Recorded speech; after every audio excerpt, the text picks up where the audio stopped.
Neuroconciencia, de Fundación AISE.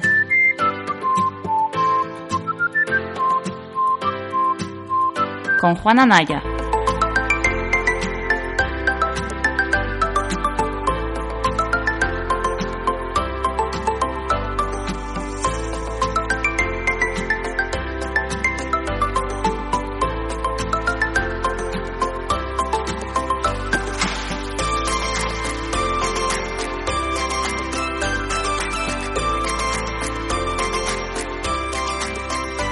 Bienvenidas a Neurofisio Club, la sala semanal del Club Neurofisioterapia en Clubhouse. Hoy estamos a miércoles de nuevo, son las 8 de la tarde, más bien las 8 de la noche ya aquí en España, como siempre digo, porque últimamente ya esto parece un programa nocturno de confesiones, así que hoy creo que se presta mucho a este tipo de interacción. Mi voz no es que sea muy agradable, no es así como sugerente para la noche. Pero bueno, como sé que hay gente también en Sudamérica que nos escucha, que ahora mismo estarán bastante acalorados y con bastante luz, pues bueno, a lo mejor por ahí nos escapamos un poco. Yo soy Juana Naya, ya me conocéis de otros capítulos, y esta tarde pues me toca moderar junto con Mode, que está aquí acompañándome, porque además me han dejado en solitario. Hoy no está ni Manuel, ni Yolanda, ni Paula, no sé, hoy estamos aquí los dos, Mode y yo solos, en la oscuridad. Pero estamos bien acompañados porque abajo hay gente que conocemos y que queremos ya del podcast. Y os lo quiero agradecer en primer lugar, como siempre, porque es verdad que nos sentimos muy acompañados siempre. Así que nada, hoy 10 de noviembre de 2021 vamos a dedicar la tarde a hablar de un tema que es un tema, bueno, quizá lo comentaba con Mode antes en la previa, después de estar hablando de espasticidad durante unos cuantos capítulos, ¿no? Y de hacer esa deconstrucción un poco de nuestras experiencias con el concepto de espasticidad, con el concepto de tono, de hacer el diagnóstico diferencial entre espasticidad, distonía espástica, rigidez, etcétera, en el capítulo anterior, de hablar de mecanismos medulares, propios medulares que explicaban el desarrollo de activaciones y de alteraciones del tono. Pues quizá después de un programa o de unos programas tan específicos de neurofisioterapia como los anteriores, pues hoy que me he visto yo aquí solo, me apetecía hacer algo como más reflexivo y que llamase un poquito a la curiosidad y ampliar los horizontes desde el punto de vista de un concepto de salud que sea más global y de un modelo biopsicosocial que incluya también aspectos culturales. Entonces, bueno, pues sabéis que siempre todo tiene un motivo. El motivo también de tratar este tema es porque últimamente he estado leyendo el último libro de Susan O'Sullivan, que se llama The Sleeping Beauties. Un libro que salió hace muy poquito. Luego dejaré en la descripción del podcast la reseña, por si alguien quiere leérselo. Ahora mismo está en inglés, creo, solamente, pero bueno, es muy interesante. Y este libro habla precisamente de los llamados síndromes ligados a la cultura, ¿vale? Y da unos ejemplos maravillosos sobre este tipo de entidades. Yo soy antropólogo social y cultural, luego hice un máster en antropología forense y siempre ha sido como mi segunda pasión un poco, una pasión oculta quizá por la neurofisioterapia, que es como lo que más me gusta, pero siempre intento leer cosillas sobre antropología. Y es verdad que cuando hice la carrera, cuando empecé a estudiar temas de antropología, la parte sobre antropología de la salud era un tema que a mí me gustaba mucho. Ya era fisioterapeuta y le veía una aplicación brutal a muchas de las cosas que hacemos todos los días. Entonces quiero que la tarde de hoy sea como una introducción a cultura y enfermedad, a cultura y aspectos sociales que pueden transformar la vivencia que tienen las personas sobre sus propias enfermedades. Y a partir de ahí, pues bueno, si os gusta y hay curiosidad, pues a lo mejor podemos hacer un pequeño ciclo en el que de vez en cuando hablemos de algún síndrome cultural, algún ejemplo de este tipo de enfermedades que resultan curiosas y que además pues creo que nos pueden servir para aprender mucho de neuro, ¿vale? Luego veremos por qué.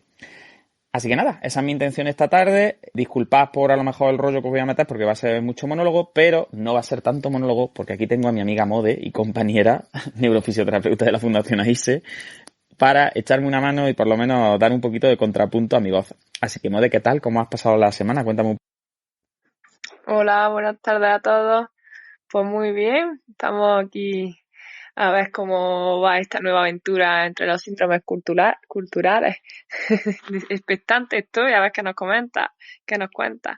Yo la verdad que cuando puse en el grupo de Telegram que iba a hablar de síndromes culturales, me encantó que Mode lo primero que dijo fue, ¿eso qué es? Como diciendo, a ver, ¿de qué vas a hablar tú? Porque no tengo ni idea de qué me está, vamos, no sé por dónde va a tirar. Así que es verdad que es un tema un poco distinto, es un tema un poquillo, bueno, pues quizá más rebuscado. pero yo creo que no te va a gustar, Mode. Yo creo que Sí, va a ser gustarme chulo seguro, porque no tengo ninguna duda.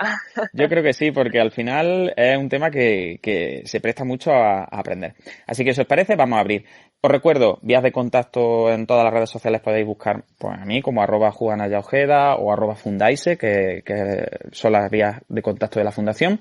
Y de nuevo vuelvo a invitar a todos los oyentes que estáis abajo, si queréis intervenir en cualquier momento, estáis más que invitados. Y de hecho me gustaría, porque al ser un tema reflexivo, es bonito compartir experiencias y es bonito compartir puntos de vista. Bien, lo primero que quiero decir hoy, esta tarde, es que es un tema muy controvertido, el tema de los síndromes culturales. De hecho, la propia definición de síndrome cultural es un tema que genera polémica, tanto en la comunidad científica relacionada con las ciencias de la salud, como en el propio campo de la antropología, ¿vale? Vamos a hacer primero una serie de definiciones facilitas, como para que entremos en materia, ¿no? Digo que es un tema controvertido porque hay desde trabajos súper elaborados, tanto en el campo puro de la neurología como de la ciencia médica en general, como en el campo de la antropología, defendiendo este concepto y diciendo que los síndromes culturales se merecen como una clasificación propia y son una realidad tangible, importante de estudiar aparte, si me permitís un poquito el símil, ¿no? Una categoría que hay que tener en cuenta. Y luego hay otros autores que dicen que directamente los síndromes culturales no deberían existir como tal. Porque dicen que es una categorización que no es útil, que al final, pues, que son interpretaciones dentro de un entorno cultural de los síndromes de siempre, pero que ese grupo humano, pues, le da una interpretación propia, ¿no? Entonces, vamos a empezar por ahí, porque realmente el propio concepto de síndrome cultural, ya os digo, no está globalmente aceptado. De hecho, hay gente que les llama síndromes culturales, hay otra gente que les llama síndromes ligados a la cultura, y si miramos en las guías de diagnóstico últimas, por ejemplo un DSM-5, o si miráis en cualquier clasificación diagnóstica, normalmente no aparecen nunca como síndromes culturales. Aparecen, por ejemplo, como respuestas de estrés ligadas a la cultura. Aparece siempre como el término cultura por algún lado, pero el término cultura es muy escurridizo, ¿vale? Entonces, lo primero, Mode, que nos vamos a plantear es ¿qué es la cultura? A ver, ¿tú qué entiendes por cultura? Si yo te digo qué es la cultura, esto es complicado, ¿eh? ¿Tú qué dirías que es la cultura? Algo muy general, ¿no? Que engloba todo lo que tiene que ver con lo que lo que realizan las actividades, el ocio, los trabajos, la forma de relacionarse, pues de una población en particular. Efectivamente, fíjate que sobre el término cultura ya no hay acuerdo. Cultura lo acuñaron los antropólogos en el siglo XIX y era como un término revolucionario, porque fijaros, cuando se empezó a estudiar la antropología era muy racista de inicio, muy racista, porque se generó a partir de que los europeos, que vivíamos aquí aislados en Europa y nos creíamos que Europa era el mundo, pues empezábamos a viajar, ¿no? Los primeros antropólogos como tales, pues eran la gente que se iba a América en el siglo XV y XVI, sobre todo ya más a partir del siglo XVI, y que se encontraba pues poblaciones que para ellos eran poblaciones como menos leídas, eran menos inteligentes, estaban menos desarrolladas, y entonces el antropólogo tenía ahí como la cosa esta de mirar por encima del hombro al resto de las poblaciones humanas y las estudiaba pues como el que estudia ahí un bicho, ¿sabéis? Como el que está al zoo y ve ahí un bicho en una jaula y dice, mira el bicho, qué curioso, ¿no? Lo estudiaba siempre desde la superioridad moral, ¿no? Era como yo soy el hombre culto, el hombre cultivado, además también con un enfoque muy de varones, muy del género hombre puro y duro, ¿no? El género varón. Y claro, el término cultura fue un término un poco revolucionario porque vino como a igualar las culturas. Es decir, aquí ya no había gente culta e inculta, ni había una alta cultura, una sociedad que estaba cultivada, en la que había arte, en la que había ley, en la que había un código ético, en el que había unos rituales cristianos determinados, etcétera, etcétera. Y otra cultura que no era cultura porque estaba por debajo, sino que la cultura vino como a abarcar todo ese acervo de comportamientos, pensamientos, es decir, toda esa simbología que se ligaba a los grupos humanos y vino como a igualarlos, a decir, no, culturas son todas y cultura, no hay culturas de primer orden y de segundo orden. Y a partir de ahí, pues ya os digo que los estudiosos poco a poco fueron abandonando el diván, como se decía, ¿no? Los antropólogos de diván o de salón que estudiaban a grupos humanos que ni siquiera habían visitado nunca, porque no habían salido nunca de la universidad, pero ellos hacían allí sus estudios con los datos que les traían otros, ¿no? Pues la gente empezó a salir de los despachos y se fue a recorrer el mundo. Y se fue a recorrer el mundo sacando datos de qué pasaba en otros sitios y abandonando un poco ese punto de vista de entender que nuestra forma de ver las cosas era la adecuada y el resto eran seres menos evolucionados. Por eso lo que dice Moda es verdad. El término cultura tiene más de 165 acepciones y ninguna es completa. Es decir, como cultura podemos entender un montón de cosas y además es de los pocos términos académicos que ha pasado a la población general. Y aunque es verdad que cultura todavía tiene esa parte de conocimiento, ¿no? Cuando uno dice que tiene mucha cultura, como si eso fuese contable, ¿no? Es como que tiene mucho mundo vivido, que sabe mucho, que es muy inteligente, que tiene, ¿me entendéis? Todo ese tipo de cosas.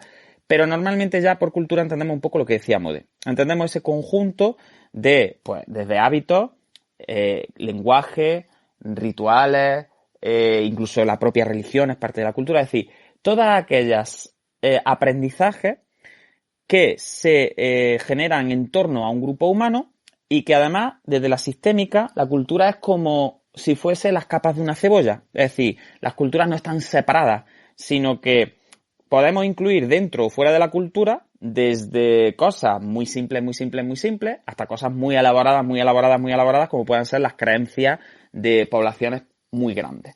Pero lo que tenéis que tener en cuenta es que la cultura principalmente tiene dos características que a mí me gustan mucho. Una es que tiene que ser compartida, es decir, no existe la cultura individual, no hay una cultura individual, es decir, la cultura no nace de la biología individual, tiene que ser, aparte de compartida, aprendida, es decir, tú te tienes que enculturar en un grupo, los otros te enseñan los aspectos culturales, los otros son los que te enseñan a vivir y a tener unas expectativas determinadas que ahora veremos que son muy importantes en los aspectos de salud. Y luego la cultura, aparte de ese carácter de compartido y de aprendido, tiene una característica que es muy importante también, que es diferenciadora. Es decir, gracias a que somos conscientes o a que vivimos nuestra propia cultura, podemos hacer una separación entre nosotros y los otros. ¿Vale? Entonces esos tres aspectos, aunque ya os digo que esto daría para estar hablando aquí horas y horas y horas de lo que es la cultura y sobre todo de lo que no es la cultura, y podríamos estar hablando de, imaginaros, de hacer un estudio evolutivo de las teorías sobre la cultura, sí quiero que os quedéis con esos tres aspectos. El aspecto de que la cultura siempre es compartida, de que es aprendida, es como sumatoria, se van sumando las vivencias y se van sumando los conocimientos de los antepasados para que eso se mantenga. Y luego, sobre todo, que es diferenciadora, que hablamos de distintas culturas. Y eso es muy importante. No sé, Mode, si más o menos te ha quedado claro así esos tres aspectos importantes. Sí, tiene mucha lógica lo que al final es muy bonito. Al final lo que mamamos, ¿no? Así diciéndolo un poco más bruto. No, efectivamente. Es decir, la cultura siempre es regalada a nuestros sucesores y es construida por los que estamos vivos, pero a la vez tiene que pasar a los que vienen después. Entonces es como algo que emerge de la propia biología, emerge del entorno. Fijaros que hay teorías que explican la cultura desde el punto de vista evolutivo, puro y duro, de, por ejemplo, si yo sé qué plantas no se pueden comer porque son venenosas, porque me lo ha enseñado mi padre, y me ha dicho, Juan, esa seta no te la comas que te mueres. Pues fijaros, eso es un aspecto cultural, es un conocimiento que a mí me está transmitiendo mi padre y que yo puedo utilizar para no morirme, porque mejora mi supervivencia ese conocimiento tan específico de no te comas eso, que eso no es bueno. ¿Vale? Entonces, ese ejemplo estaría muy claro, por ejemplo, entre la relación entre cultura y evolución, cultura y supervivencia, pero la cultura emerge y trasciende lo biológico y entonces forma toda una serie de cosas simbólicas, por hablarlo así rápidamente, es decir, como de aspectos simbólicos que son compartidos y aprendidos, pero que tienen ya una vida propia. Y entonces la cultura ya trasciende lo puramente biológico, trasciende a los propios individuos y entra a formar un sistema que ya existe por sí mismo, ¿vale? Que depende, evidentemente, de la biología individual, que depende de las relaciones entre las personas, pero que ya tiene una forma de funcionamiento propio y que evoluciona de una forma relativamente separada a la evolución biológica. Por eso hay muchas cosas en nuestra cultura que no van encaminadas a mejorar la evolución pura y dura ni a mejorar la supervivencia, ¿me entendéis? Sino que hay, pues como decíamos de antes, hay ocio, hay muchas cosas que sin ser indispensables, como el no te comas eso que te mueres,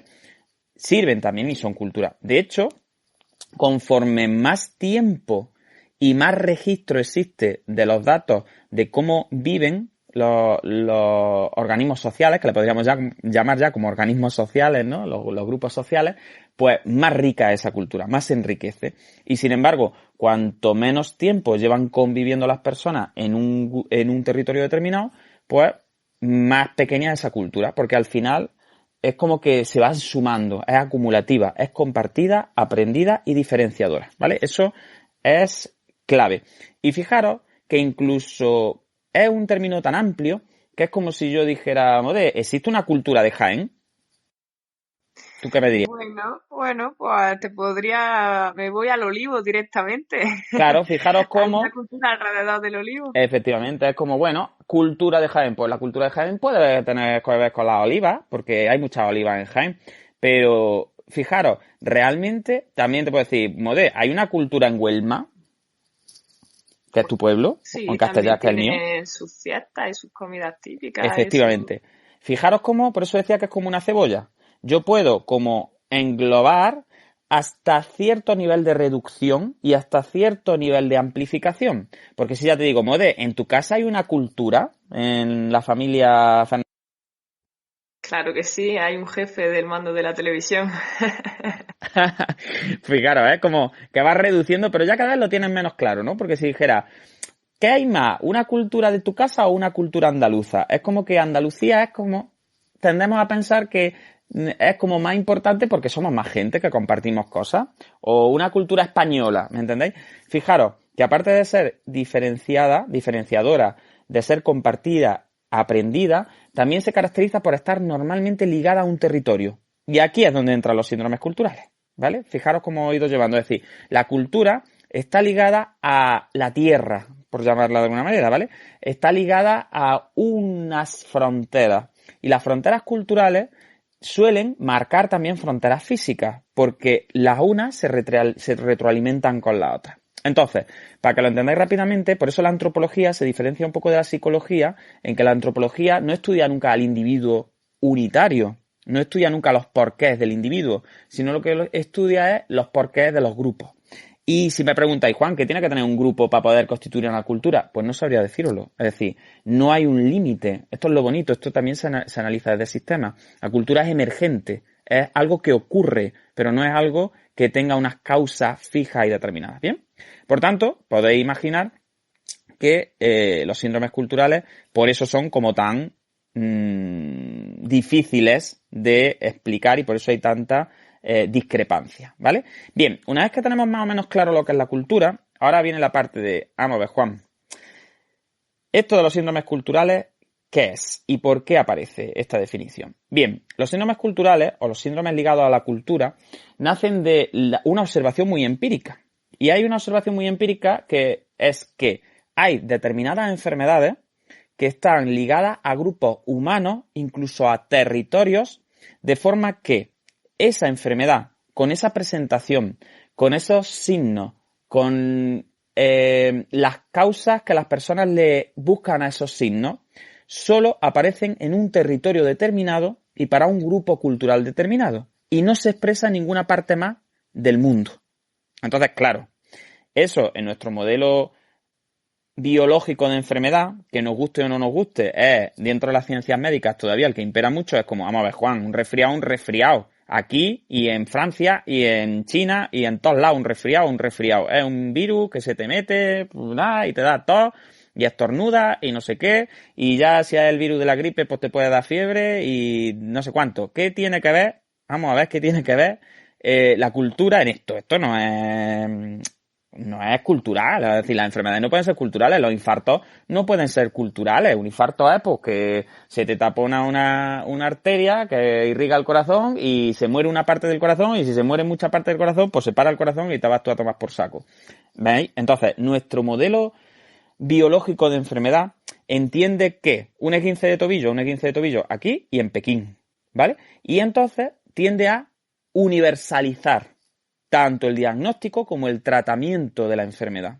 Porque nosotros venimos de un modelo que está muy basado desde hace muchos siglos en lo que yo comento siempre cuando hablo de las teorías de control motor, por ejemplo, en eso que la fisioterapia lleva tan mal y por eso se pega tantos topetazos contra la neuro, porque venimos del paradigma de hay una lesión estructural, la lesión estructural genera un trastorno funcional, el trastorno funcional te va a generar un déficit en la participación en actividades. Si yo arreglo el trastorno físico, va a mejorar tu función y al mejorar tu función va a participar. Y entonces la función del fisioterapeuta es buscar dónde está la lesión y arreglarla. Y si arreglo la lesión, pues soy muy bueno y ya le he solucionado la vida a la persona.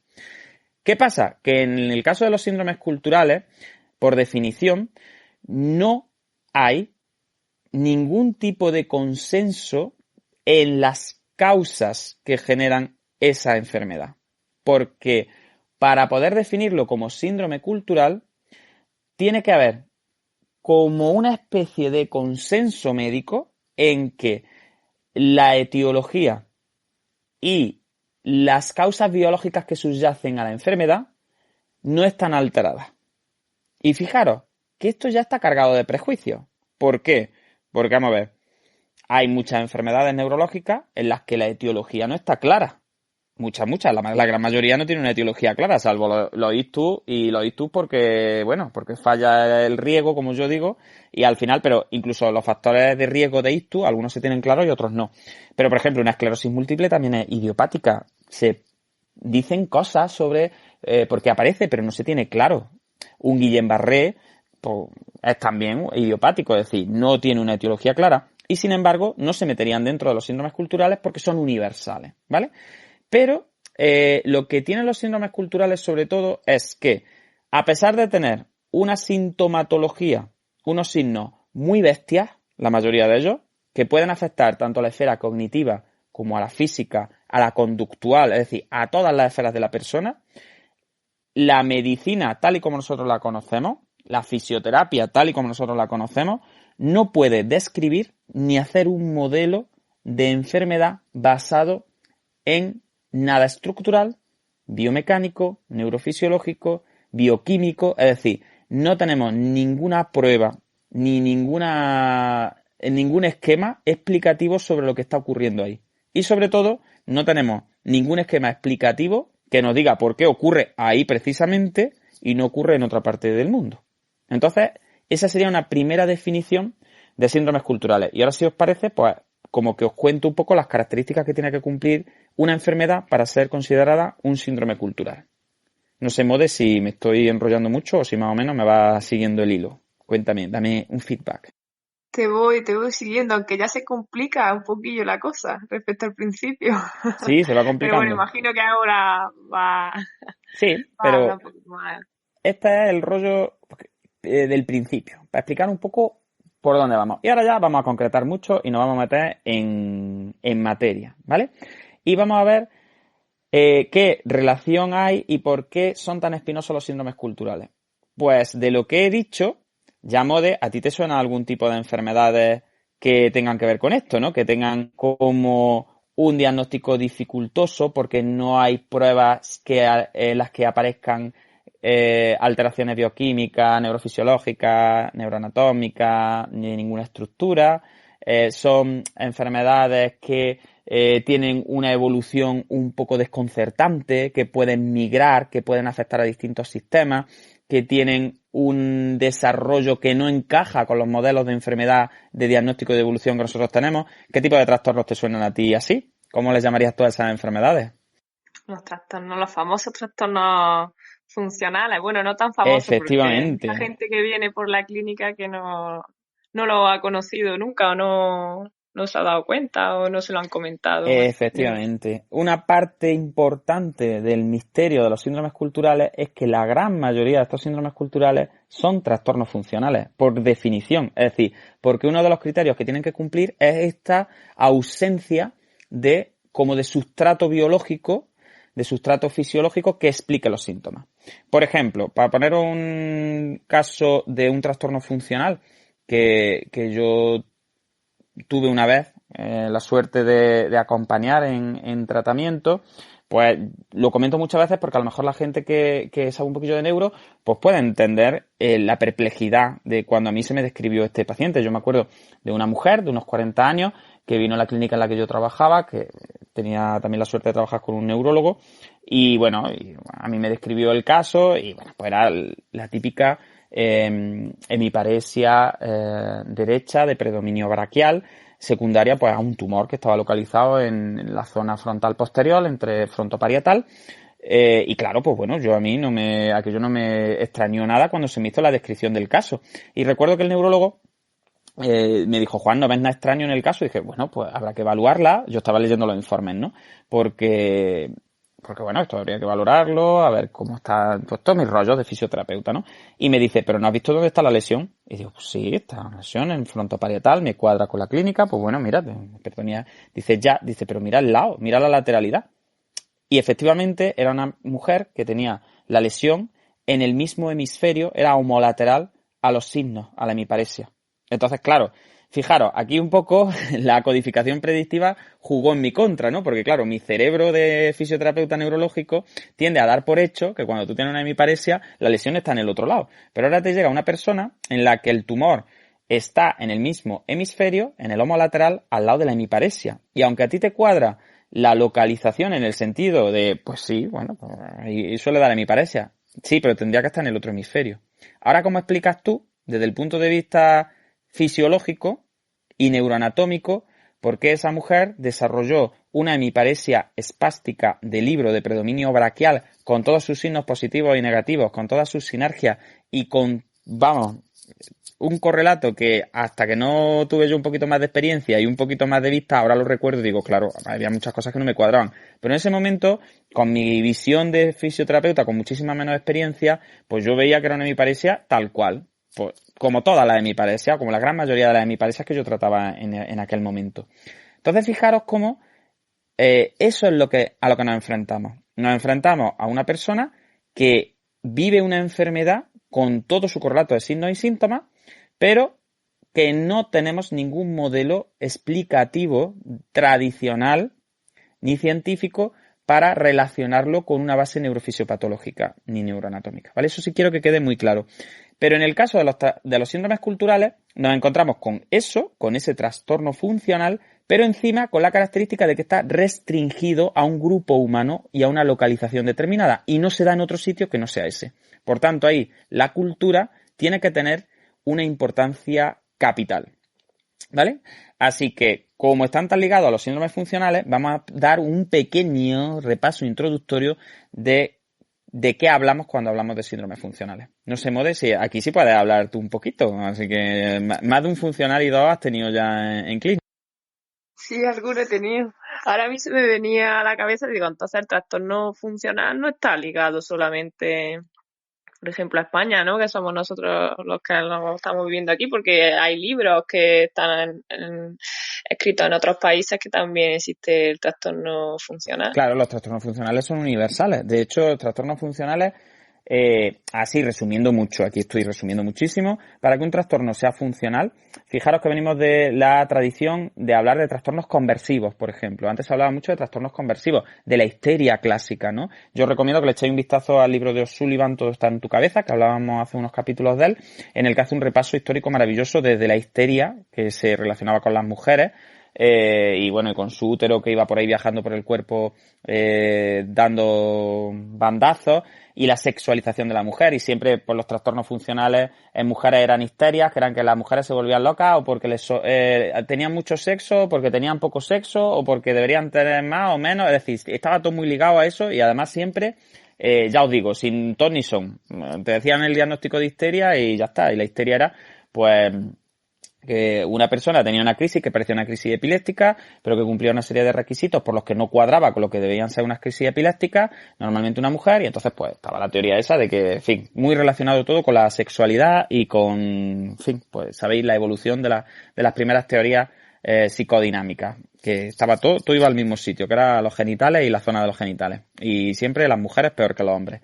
Entonces, al final, el trastorno funcional viene de ahí, viene de trastorno conversivo. El trastorno conversivo, por definición, era cualquier tipo de patología neurológica que tuviera signos neurológicos, pero que no tuviera la lesión correspondiente, es decir, no tuviera una explicación desde el punto de vista neuroanatómico, neurofisiológico y biomecánico, es decir, no había una explicación. Entonces, había una incoherencia entre la clínica y lo que nosotros luego veíamos en las pruebas que hacíamos. Entonces, por eso el trastorno funcional sí es universal, pero el trastorno cultural, el síndrome cultural, no. El síndrome cultural, ya os digo, está ligado específicamente a una parte pues a lo mejor una parte que puede ser una ciudad incluso, incluso puede ser un grupo étnico determinado de una zona determinada, e incluso puede ser un grupo humano que proviene de un sitio, pero que está viviendo en otro sitio, ¿vale? Entonces, fijaros la especificidad del síndrome cultural y por eso es tan interesante. Bien, desde el punto de vista de los trastornos funcionales, quiero recordaros que hay una serie de características que sí quiero dejar claras desde ya, sobre todo si hacemos más capítulos que hablen sobre síndromes culturales específicos. Una de ellas es que, efectivamente, hay que diferenciar entre los trastornos funcionales y los imitadores o simuladores, ¿vale? Que quede ya muy claro, cuando estamos hablando de enfermedades culturales, de síndromes culturales, y cuando estamos hablando de trastornos funcionales, hay que tener muy claro que la persona en ningún momento es consciente de estar simulando, no está haciendo lo que se llama en inglés un malingering, no está haciendo una simulación porque quiere obtener algún tipo de ganancia con el hecho de estar enfermo, ¿vale? Esto no es... claro, no te cuadra Juan la clínica porque no tiene ninguna lesión y lo que está haciendo es como que está actuando y está reproduciendo los síntomas sabiendo que los reproduce. No.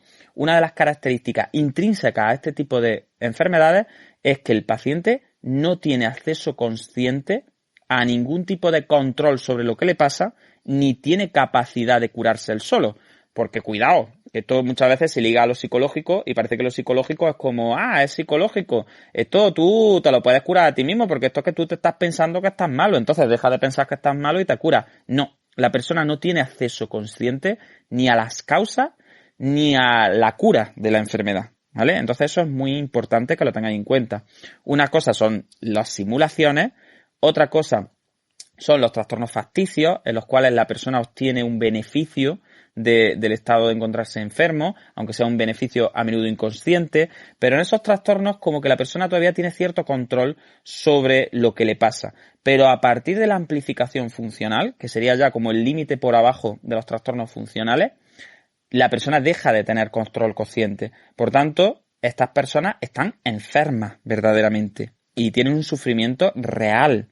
No están simulando en ningún momento lo que les está pasando. No son enfermedades imaginarias. La enfermedad en sus signos y si es un dolor real. No es que la persona sienta dolor porque dice que siente dolor y porque se comporta como si lo tuviera. No es que lo está sintiendo. Porque de hecho, si hacemos pruebas neurofisiológicas, vemos activaciones corticales que son consistentes con esa experiencia dolorosa. Lo que no encontramos es por qué viene el dolor, ¿vale? Para que me entendáis. Pero la interpretación de que esa persona realmente está viviendo lo que cuenta, eso es real. ¿Bien? Así que, fijaros, vamos a empezar a hablar de trastornos funcionales por abajo y a partir de ahí vamos a construir este concepto que es tan interesante de síndrome cultural.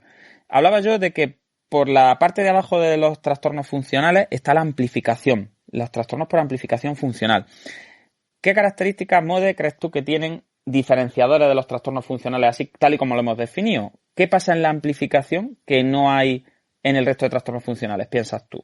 Porque cuando hemos hablado de trastornos funcionales siempre decíamos que no había ningún tipo de lesión que nosotros pudiéramos encontrar. Y sin embargo, en la amplificación, ¿qué ocurre? Pues en una amplificación yo imagino que tiene como una patología de base y el paciente está aumentando esa clínica. Y al contrario, en el trastorno funcional puede aparecer clínica que no tiene coherencia con la lesión. No sé si Efectivamente, sí. Pero el trastorno de amplificación también es un trastorno funcional, ¿vale? Fíjate, porque por eso vive como en la frontera. Trastorno de amplificación, para que me entendáis la gente, pues sería si existe una lesión, si existe una explicación a la clínica, pero no existe una explicación a la parte cuantitativa de esa clínica. Es decir, imaginaros que yo me hago un E15 de tobillo y el E15 de tobillo, pues que simplemente que voy andando por la calle y que de repente pues ya está, me tuerzo el tobillo por ahí en un escalón o en un tranco, lo que sea. Entonces, pues yo veo que el tobillo se me inflama un poquito con su edema, no tengo derrame, no hay signos de inestabilidad articular, pues tengo un E15 de primer grado típico de me torció el tobillo. Bien, ¿ahí hay una lesión objetiva que se pudiera de alguna manera sacar? Pues sí, pues a lo mejor hay un ligamento que ha sufrido una distensión y entonces en esa distensión pues ha empezado a doler. Pero claro, imaginaros que yo digo, tuve un E15 de primer grado y llevo sin andar 4 años. Entonces alguien me puede decir, vamos a ver, Juan, eso a mí no me cuadra con la evolución natural del tobillo. ¿Has tenido algo más? No, es un E15 de tobillo. Es que de hecho me han hecho pruebas y no tengo ninguna fractura, no tengo ninguna lesión nerviosa, no tengo ningún problema ligamentario que se vea en ningún sitio. Nada más que yo tuve un E15 de tobillo, sí, que se me inflamó el pie, pero aquello me empezó a doler, y es que no puedo mover el pie, porque muevo el pie y me duele muchísimo. Y los arcos de movimiento que no me duelen, es que yo tengo el pie paralizado. Yo no puedo mover el pie. Y cuando me pongo de pie, no le puedo cargar peso porque me sube un dolor quemante que me vuelve loco. Y cuando estoy sentado e intento mover el pie, es que no lo puedo mover. Fijaros, esto sería una amplificación funcional. ¿Por qué? Porque pudo haber un E15 realmente de los clásicos, en el sentido de si hay una lesión, pero la lesión estructural, aunque está localizada en la zona de la clínica y aunque parece que la historia natural de esa clínica sería la de la lesión, pero por la cantidad, por la duración o por otro tipo de características, no me cuadra con la historia evolutiva natural de ese cuadro. ¿Me entendéis? Entonces es como, vale, hay una amplificación en el sentido de que esos signos y síntomas están como sumados, multiplicados de alguna manera. Entonces, fijaros que aquí es un trastorno funcional porque realmente no hay coherencia entre la clínica y la cantidad de signos y síntomas, pero se diferencia del resto de trastornos funcionales en que por lo menos este sí tiene una lesión ahí inicial, sí tiene una lesión primaria explicativa. No sé, Mode, si más o menos lo he explicado bien. ¿Tú crees que la gente se ha podido enterar? Sí, está perfectamente explicado.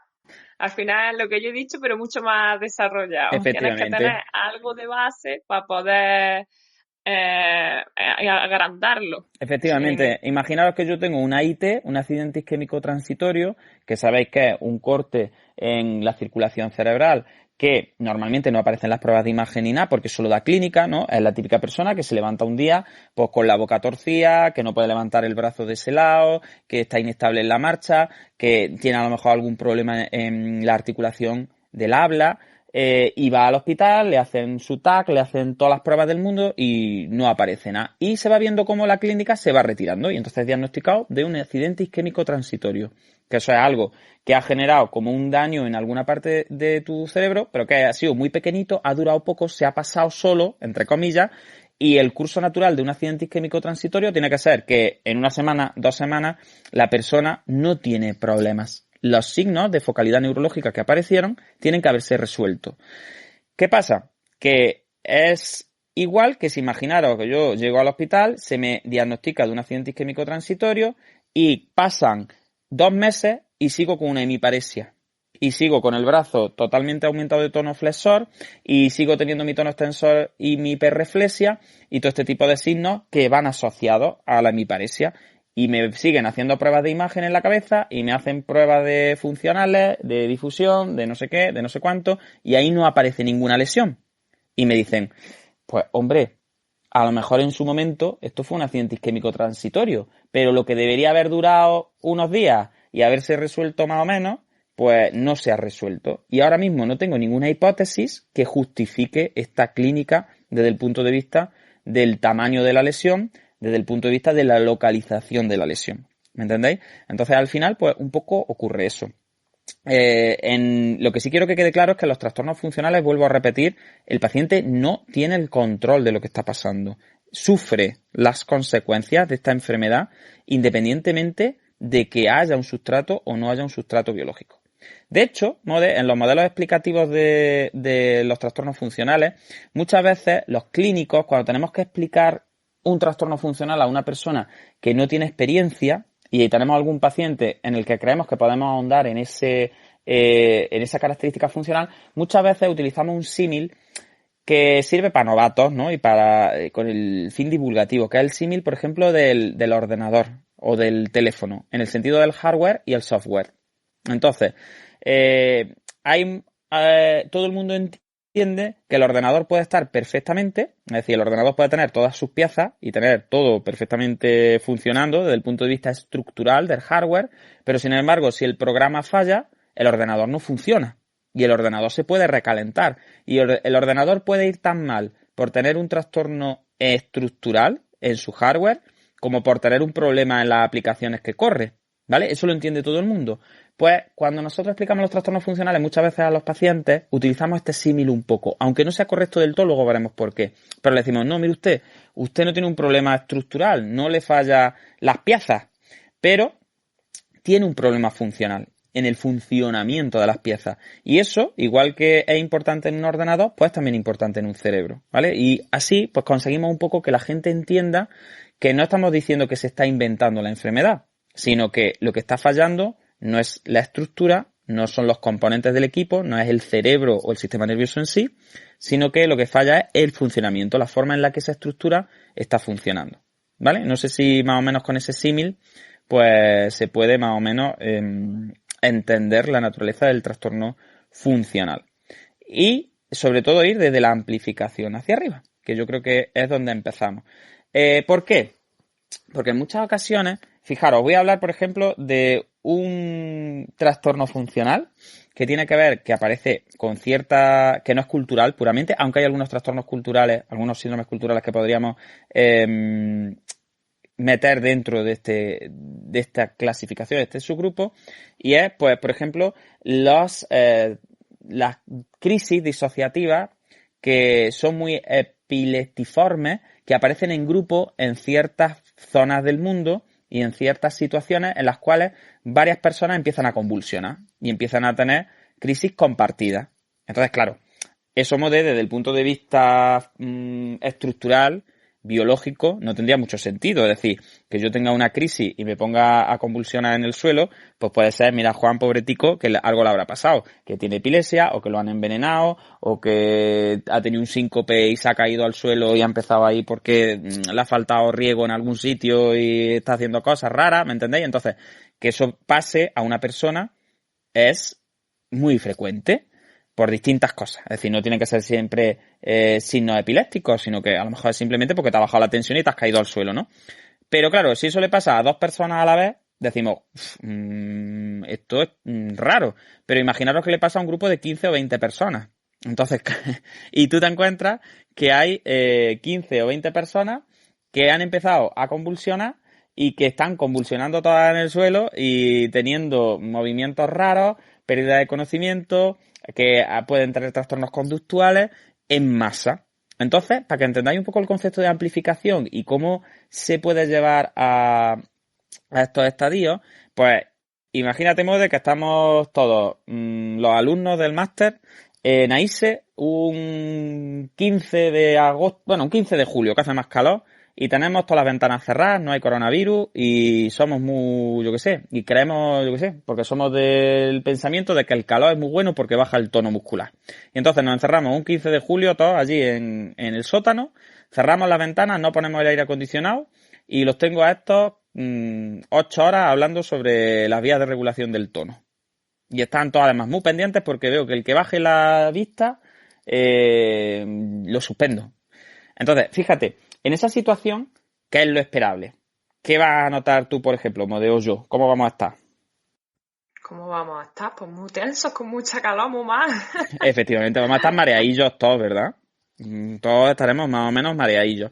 Pero claro, tú imagínate, Mode, que tú pues estás más mareada que yo y por lo que sea, por cualquier factor, pues porque eres de tensión más baja o porque a lo mejor eres epiléptica, es decir, porque a lo mejor tienes un diagnóstico de epilepsia y te desregulas pues porque estás sudando allí como una perra y tienes un desequilibrio electrolítico o a lo mejor tienes incluso crisis que se desencadenan frente a calor, es decir, puede ser perfectamente. Y entonces, Mode, tú te caes al suelo y empiezas como a hacer lo que sea porque realmente tú has tenido una bajada de tensión que es real, es decir, una bajada de tensión, pues lógica, o un ataque epiléptico, pues porque era epiléptica. Es decir, me da igual la naturaleza de lo que ha hecho que tú te caigas al suelo.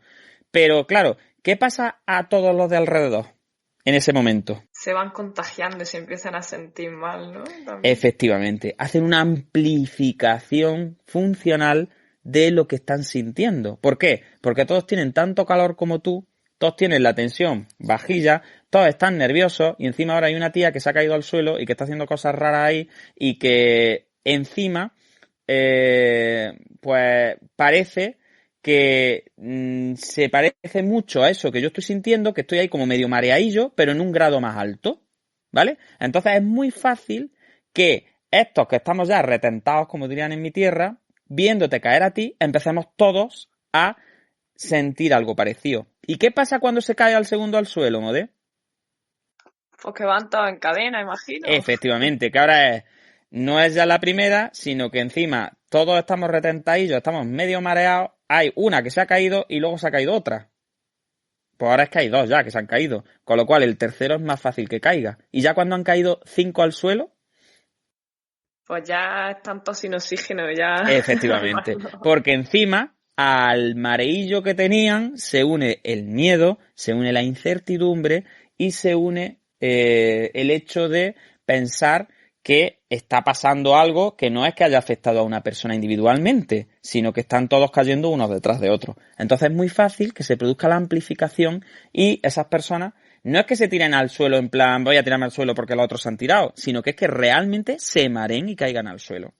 Pero además, Mode, imagínate que estamos en el máster, esto está ocurriendo y hace 20 días que nos han puesto una vacuna.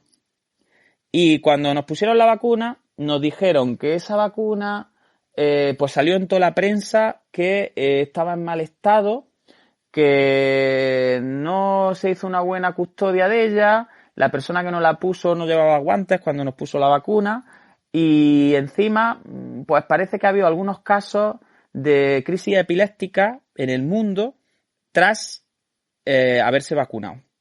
Y además nos fuimos a vacunar todos los del máster más o menos en la misma época y ahí por la misma fecha y lo hemos comentado varias veces y hemos dicho que hay que ver qué cosas las vacunas, qué incertidumbre, que parece que uno se cae al suelo después de ponerse la vacuna. ¿Tú qué piensas que ocurriría? Pues que la vacuna es muy mala y es la que tiene la culpa de los ataques epilépticos, es la que está generando... Efectivamente, ya compartimos una predicción sobre una causa común que todos, antes de caer el primero al suelo, ya teníamos claro que podía pasar. Con lo cual ahora se junta él. Yo estaba en mareadillo porque tenía calor. Aquí se ha caído una que tiene unos signos que son bastante parecidos a lo que yo noto, que es que estoy mareadillo y ya se ha caído al suelo. Después de ella se ha caído otra. Pero es que encima yo esperaba que esto podía ocurrir porque nos vacunamos todos y esa vacuna es muy mala porque han dicho que puede dar crisis y ser muy mala. ¿Me entiendes? Entonces fíjate cómo de un signo individual que a lo mejor ocurrió y que es verdad que tú tuviste una bajada de tensión y te caíste al suelo inicialmente porque estabas mareado, se ha amplificado ya no solo la sintomatología de otra persona que te vio caer al suelo y que a lo mejor es cierto que estaba mareadilla pero no estaba para caerse, y cómo el grupo a su vez ha amplificado lo que te ocurrió a ti y lo que le ocurrió al segundo, al tercero y al cuarto que cayó al suelo. Entonces, fijaros cómo el concepto de amplificación funcional se puede llevar ya no solo a un individuo en concreto, sino también a la dinámica de un grupo. Sobre todo cuando ese grupo además tiene expectativas sobre lo que puede estar ocurriendo. Porque, ¿qué pasa si aquí llega la prensa, Mode, y después de que tú te hayas caído al suelo y que me haya caído yo y que hayamos tenido esta crisis, que hayamos entrado 15 a urgencias en el PTS, que venimos de un máster de neurofisioterapia, que no sé qué, no sé cuánto, que se habían vacunado y que para arriba y que para abajo, todos los alumnos fueron vacunados 15 días antes del seminario y tal y que cual y no sé qué, y se han registrado casos de crisis epiléptica en personas que han sido vacunadas y empiezan los medios de comunicación con todas sus cosas, para arriba y para abajo. ¿Qué pasará en el máster de neuroterapia ocupacional, que en vez de ser el 15 de julio es el 18 de julio en AISE, más o menos en las mismas circunstancias? Pues más o menos lo mismo, porque ya van con el cuerpo sugestionado, imagino, Efectivamente. ¿no? Es decir, ya van predispuestos que así le ha pasado a los oficios que se vacunaron cuando nosotros, ¿por qué no nos va a pasar a nosotros? Uy, hay que ver, ¿te has notado algo? ¿Tú te has notado algún mareillo? Pues sí, pues fíjate, pues yo el otro día estaba un poquillo mareado y me noté que después de comer estaba ahí como que me quería caer al suelo y no sé cuánto. Y entonces tú dices, vamos a ver, estamos en julio, estamos en Granada, son 45 grados, hay mucha gente que se siente mareadilla después de comer. Se haya puesto la vacuna o no se le haya puesto. Pero como al oficio ya le ha pasado eso, y como ya se ha achacado a eso, y como ha ocurrido, y como encima al oficio no lo cuentan como, es que yo tenía mucho miedo de la vacuna, no, ellos lo cuentan diciendo, no, es que yo me he caído, es que he perdido el conocimiento, es que no me acuerdo qué ha pasado, y encima hay grabaciones de ellos en el suelo allí pasándolo fatal. Entonces, todo eso, fíjate, ya se amplifica no solo en el individuo, no solo en el grupo, sino que puede ya pasar a ser compartido entre varios grupos que tienen características similares. Fíjate, vas entendiendo ya el concepto cultural, es decir, vas entendiendo cómo ya hay grupos que desde el trastorno funcional pueden llegar a compartir las expectativas sobre lo que está ocurriendo y pueden tener sintomatología parecida a partir de compartir esos primeros casos y que la sintomatología vaya como ya corriéndose como la pólvora? Me parece algo espectacular, la verdad. No sé si esto, imagino que también ocurre a niveles más básicos, ¿no? Más pequeños, ¿no? Así tan como esa parafernalia de la vacuna, Claro, pero en los síndromes culturales hay algunos, por ejemplo, que están muy relacionados porque ahora ya sí vamos a meter las características de los síndromes culturales, aparte de que la mayoría de ellos son funcionales o son amplificados, es decir, no hay una base biológica que explique la sintomatología, tienen que ser enfermedades descritas por el grupo, es decir, ese grupo humano tiene que describir el proceso como una enfermedad, tiene que haberle dado un nombre. Y eso, a partir de ahora, a lo mejor se llama, pues imagínate, lo que nos ha pasado a nosotros en el máster se llama las crisis de los sanitarios, no sé qué. Imagínate, pero ya le hemos tenido que dar un nombre. El grupo, además, tiene claro cuáles son los síntomas y cuáles son los signos. Es decir, más o menos tiene clara que no solo es una enfermedad, sino que esa enfermedad cursa con este tipo de cosas. Cursa con no sé qué, no sé cuánto, te caes al suelo, empiezas a pegar golpes, empiezas a chillar, a sudar, te meas vivo y no sé qué y no sé cuánto. Es decir, tiene claro tanto el hecho de que es una dolencia real como los signos y síntomas que acompañan a esa dolencia. También tienen que tener claro cómo se trata, más o menos, qué cosas mejoran y empeoran. Tienen que tener claro un modelo explicativo de qué la provoca. Y aparte de eso, es muy importante también que esa enfermedad siempre tenga unas características como cambiantes. Y te explico por qué. Porque a nosotros nos pasó en el máster de neurofisioterapia, imagínate, ¿no? Luego los neuroterapeutas ocupacionales hubo otro brote, porque ya lo has comentado tú, ya iban con el cuerpo hecho a que, fíjate, la gente que se vacunó, que encima... Pero ahora encima, como ha pasado en el mismo sitio, ha pasado en AISE, en la Fundación AISE, que es donde son los dos másters, pues ahora imagínate que viene alguien de fuera, que no es de los másters, que a lo mejor no se ha vacunado, pero que de repente ya entra diciendo, ¿y si no es la vacuna y es un virus que hay aquí? O que la Ángeles está fregando el suelo con una cosa que es tóxica y que es un veneno y que por eso aquí la gente empieza a caerse. Porque es que las dos grandes crisis que ha habido ha sido en fisio y en terapia. Que sí, que se habían puesto la vacuna, pero que esto fue aquí. Y ahora de repente una persona que entra el 25 de julio a 45 grados en AISE, de repente empieza a sentirse mareada. Y ha leído en la prensa lo que había pasado, o le han contado, en fin, yo hablo de la prensa porque estamos en sociedades como muy de los medios, pero puede ser que me lo haya contado mi primo, hermano, en sociedades más pequeñitas, pues era que me lo había contado la vecina, el primo de no sé quién, de no sé cuánto. Y empiezo a sentirme mareadillo porque hay que ver, que se me va a caer, y ahora me caigo al suelo. Y ahora, en vez de hacer como Mode, que fue la primera que se cayó al suelo y que pues perdió el conocimiento y se puso un poco blanca y no sé cuánto, pues ahora yo ya me caigo al suelo, empiezo a pegar convulsiones brutales, a golpearme la cabeza para atrás y encima me quedo en coma sin ningún tipo de actividad, ni frente al dolor, ni apertura espontánea de ojos, ni nada de nada, durante un día y pico. ¿Y ahora qué pasa? Que la sumatoria de esos signos nuevos que van apareciendo se van incorporando al relato que se hace de la enfermedad y al final la enfermedad crece muchísimo y ya hay muchos signos y síntomas que pueden ser asociados a ese trastorno. Fíjate qué forma tan interesante de evolucionar una enfermedad, porque claro, si tú le haces pruebas a todas esas personas, tanto del máster de neurofisio como del máster de terapia ocupacional, ¿qué saldrían las pruebas? ¿Tú qué crees que podría salir? Si cuando entran a urgencia, pues dice, mira que han tenido los 18 un ataque y se han caído al suelo. Yo creo que nada, no sé si me estoy equivocando. Normalmente, claro, no sale nada. No sale nada porque ha sido una amplificación de unos síntomas que en principio no son patológicos. Entonces sí, pues bueno, te puede salir que tenía la tensión un poco baja, pero realmente no sale nada. Por eso comparten esa funcionalidad.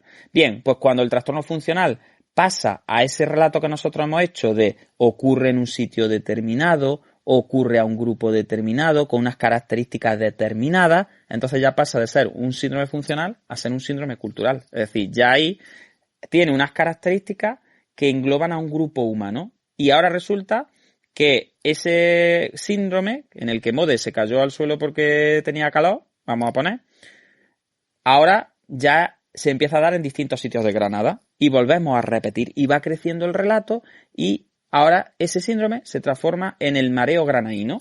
Y ahora el mareo granaíno es una enfermedad que se caracteriza porque te caes al suelo, porque te pones pálido, porque empiezas a chillar, a darte golpes y a estar en estado alterado de respuesta 3 días y medio como mínimo. Y eso ya se llama el mareo granaíno. Y resulta que ese mareo granaíno, tal y como está planteado en Granada, no se da en otra parte del mundo, porque los granaínos lo achacan a cierta cosa, creen que se trata con cierta cosa y al final el correlato se va construyendo, igual que se construyen las historias, se van construyendo alrededor de lo que ha pasado y ya se transformaría en un síndrome cultural. Entonces fíjate que este modelo de amplificación funcional sirve para explicar algunos de los síndromes culturales, para otros no. Es decir, hemos empezado por el más fácil, el más sencillo, el modelo que a mí me parece que es como más entendible, pero a partir de aquí podemos ir creciendo hasta otros síndromes culturales que no sean tan claros. No sé qué te parece, qué opinas.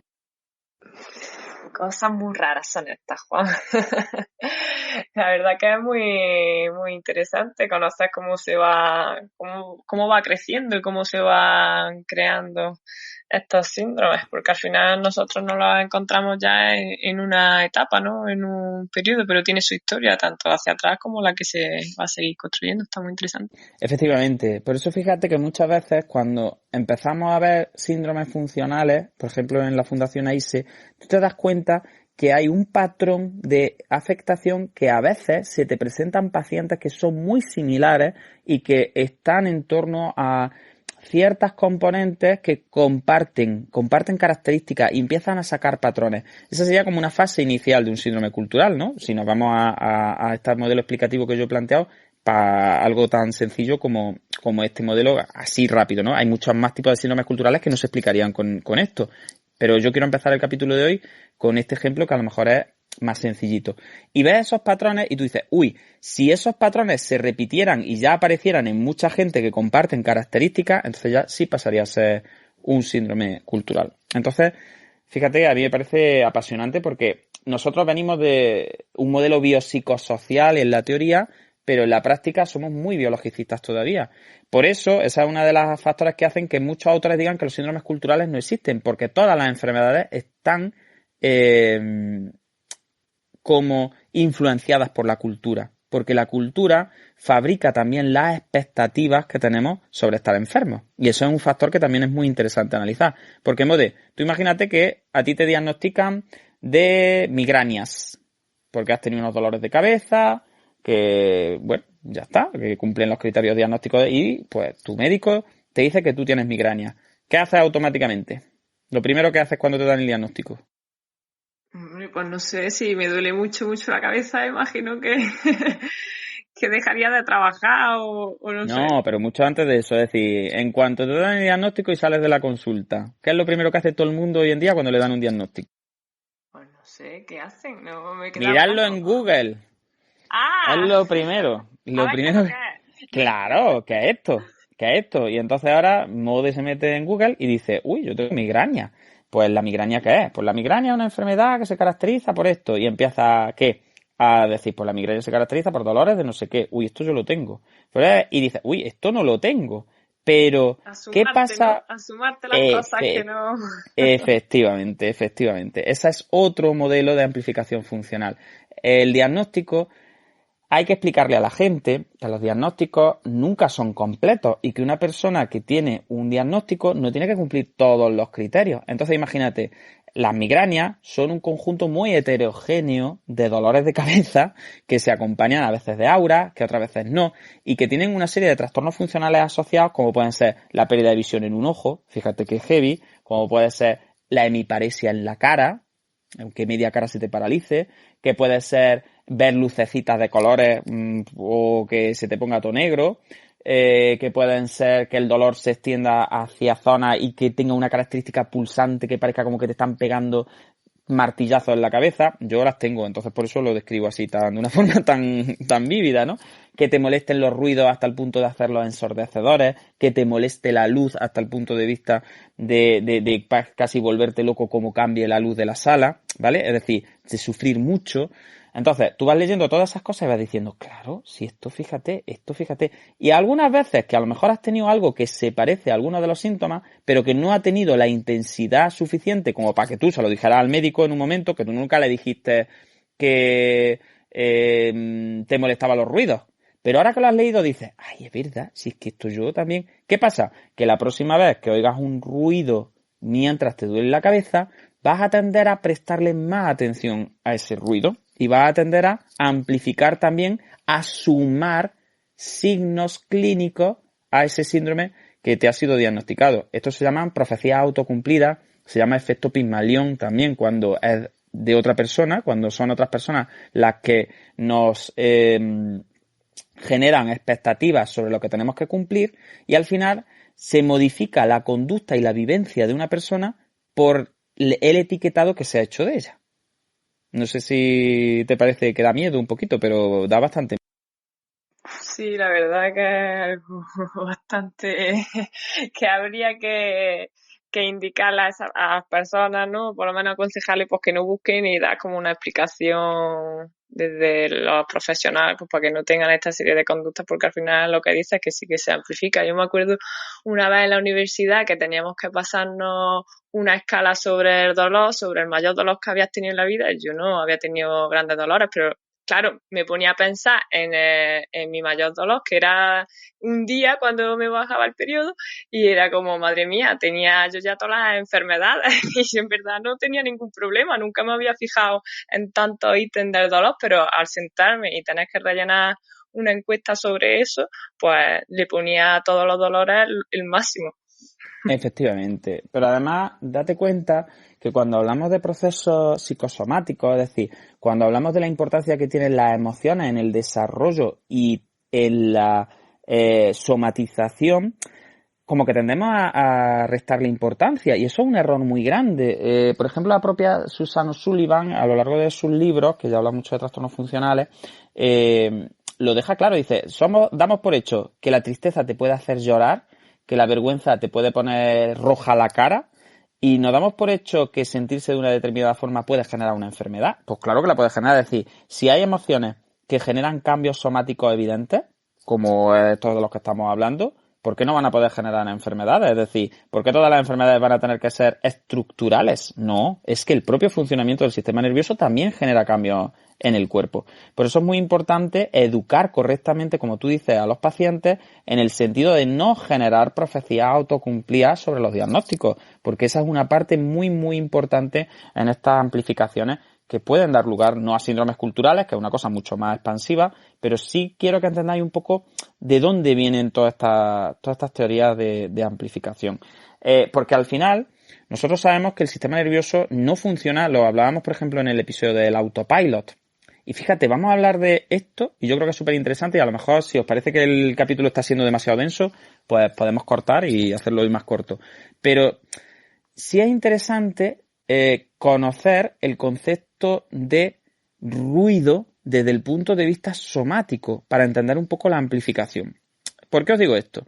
Porque vamos a ver. Si habéis visto o habéis escuchado el episodio de Autopilot o estuvisteis aquí en el directo, nosotros cuando hablábamos de la teoría de dinámica del sistema, hablábamos de la teoría de dinámica del sistema y uno de los conceptos de los que estuvimos hablando cuando hablábamos de la red neuronal por defecto era del concepto de ruido.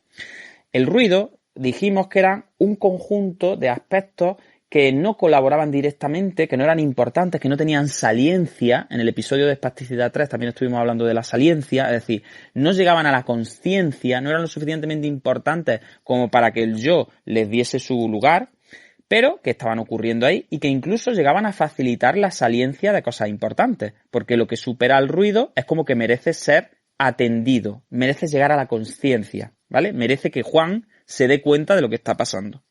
Mode, tú imagínate qué cantidad de estímulos táctiles, articulares, musculares, es decir, qué cantidad de estímulos podemos estar sintiendo en este momento en nuestro cuerpo, es decir, cuántos receptores no estarán activos y estarán mandando información al sistema nervioso central. Y ese sistema nervioso central tiene que entender que hay muchísimas aferencias que no deben llegar a Juan, que se tienen que quedar en niveles subcorticales, para que Juan no esté pendiente nada más que de lo que no espera que pase. Lo que espera que pase, Juan no lo atiende. Esto se llama codificación predictiva. Y esto es, por ejemplo, una de las cosas que hacen que nos cueste tanto trabajo jugar a las 7 diferencias a algunas personas. ¿Por qué? Porque el sistema nervioso tiende a no fijarse en los detalles salvo que no tenga más remedio. El sistema nervioso lo que hace es mirar así, si ponemos el ejemplo de la visión, mira por encima y si no ve ningún cambio importante dice esto es igual, esto es lo mismo, no ha habido ningún cambio importante. Por eso, siempre digo que el sistema nervioso no es solo reactivo, sino que también es activo, es predictivo. Entonces, cuando nosotros estamos percibiendo, nuestro sistema nervioso, que ya tiene mucha experiencia, ha generado unos modelos sobre lo que creemos que tenemos que sentir en base a nuestra experiencia.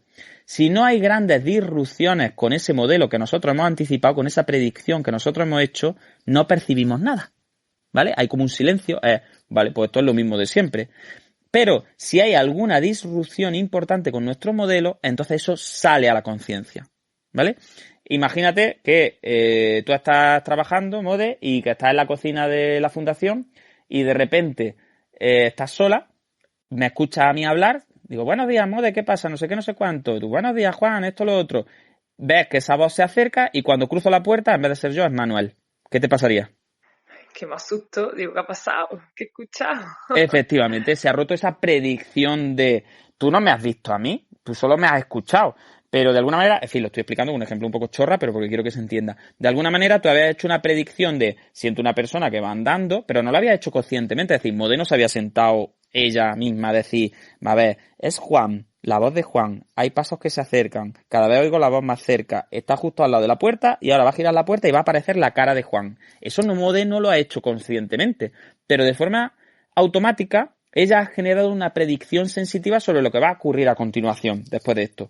Si yo entro, pues a lo mejor entro con una etiqueta en la frente que ponga soy tonto, pero Mode a lo mejor no la ve. ¿Por qué? Porque no se está fijando en mí, no está viendo los detalles, porque más o menos está cumpliendo su predicción. Ahora, si entra Manuel, aunque Manuel llevara mi ropa y fuera peinado como yo y tuviese la misma barba que yo y se hubiese puesto mi abrigo y no sé cuánto, Mode de repente hace leche, se ha roto la predicción. Y entonces se fijaría muy bien y diría, vamos a ver, aquí está, es decir, de repente el estímulo se hace saliente, ¿vale? Pues eso es un poco la predicción. Vale, pues uno de los modelos explicativos de por qué surgen estos trastornos es, y sobre todo esto se está estudiando mucho con dolor y se está estudiando con otros tipos de procesos como los trastornos de equilibrio y algunos problemillas que aparecen también ahí que parecen neurológicos pero que no tienen una base clara desde el punto de vista estructural, es que a algunos aspectos de ese ruido que todos tenemos en nuestro cuerpo, yo estoy ahora mismo sentado en indio y posiblemente las rodillas estén sufriendo algo, es decir, porque llevo sentado en indio ya 1 hora y cuarto. La espalda, evidentemente, mis lumbares posiblemente tienen que estar teniendo algún tipo de tensión. Pero ¿qué pasa? Como eso entra dentro del modelo predictivo que tiene mi sistema nervioso para esta postura en estas circunstancias, y como a mí no me ha dolido nada, ni tengo nunca me ha dolido en esta posición, ni tengo ninguna experiencia previa negativa en este sentido, pues posiblemente todos esos estímulos estén pasando desapercibidos para mí. Pero ¿qué pasa si algún aspecto de ese ruido pasa a tener foco atencional? Si yo empiezo a fijarme en algunas de esas percepciones que no deberían estar saliendo a la conciencia porque no son importantes, porque no tienen la intensidad suficiente, pero por algún motivo yo llevo la atención a esa parte del cuerpo.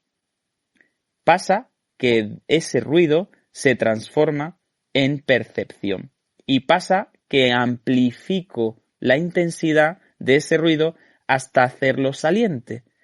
Y entonces yo estoy mucho más pendiente desde el punto de vista volitivo de esa aferencia, y al estar mucho más pendiente desde el punto de vista volitivo, genero esa percepción. Genero que mis recursos atencionales salten, esto es importante, de forma automática al foco del ruido que ha sido amplificado. ¿Me entendéis? Entonces, digo de forma automática porque no es que yo me empeñe en que me duele no sé cuánto. Eso se hace de forma totalmente automática, igual que Mode se sorprendió de forma automática de que el que entrara por la puerta, en vez de ser yo, fuera Manuel. ¿Entendéis el concepto? Bien, pues esa amplificación del ruido es una de las hipótesis que se proponen, por ejemplo, en el libro de Sleeping Beauties. La propia O'Sullivan habla mucho de ella, y a mí me parece muy bonita porque entra muy bien dentro del modelo de dinámica del sistema. Pero claro, ella incorpora un componente muy interesante que tiene que ver con la predicción, y es, vale, para la amplificación de ese ruido tiene que haber algún tipo de prejuicio, tiene que haber algún tipo de antecedente que te lleve a amplificar eso que estás percibiendo por alguna parte. Entonces, por eso antes entraba yo tanto con Mode en qué pasa cuando además ya, con el hecho de que ya se hubiese mareado en el máster, tuviésemos la teoría sobre las vacunas, o tuviésemos la teoría sobre que Ángeles estaba fregando el suelo con productos tóxicos que a lo mejor generaban mareos. Fijaros, eso hace que yo automáticamente ese ruido, que era el mareillo que tengo por la calor, o el mareillo que tengo porque no he comido y tengo una bajadilla de azúcar, me fije en él de forma como de supervivencia, porque al final esa predicción se está cumpliendo de alguna manera. Y entonces aumente la saliencia del mareillo y se transforme en algo que ya sufre un embodiment, es decir, que se encarna, que se somatiza y que se percibe perfectamente. No sé, Mode, si te está molando o no te está molando. Esto se sigue complicando más, ¿eh?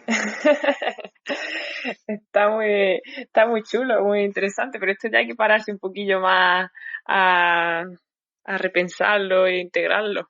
Efectivamente, entonces, fíjate, ya si tenemos que repensar, porque ahora esa persona que había tenido un E15 de primer grado, que es cierto que le dolía el tobillo en un primer momento, aparte tiene un antecedente, y tiene el antecedente de que su hermano mayor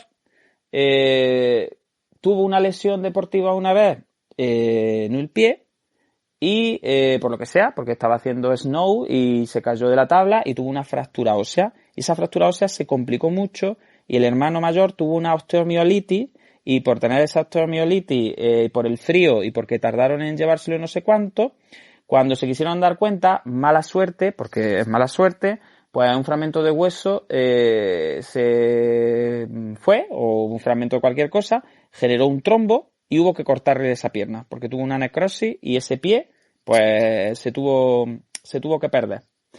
Imagínate esa persona que tiene el E15 de primer grado, que siente ese dolor, que tiene ese antecedente en su familia y que encima, pues por lo que sea, tiene otro hermano que le dice, uy, tu hermano empezó igual que tú. Empezó en los primeros días, era una torcedura de tobillo normal y corriente, pero luego se le fue poniendo el pie colorado, raro, le cambió de color, empezó a decir que notaba hormigueos raros y no sé qué y no sé cuánto.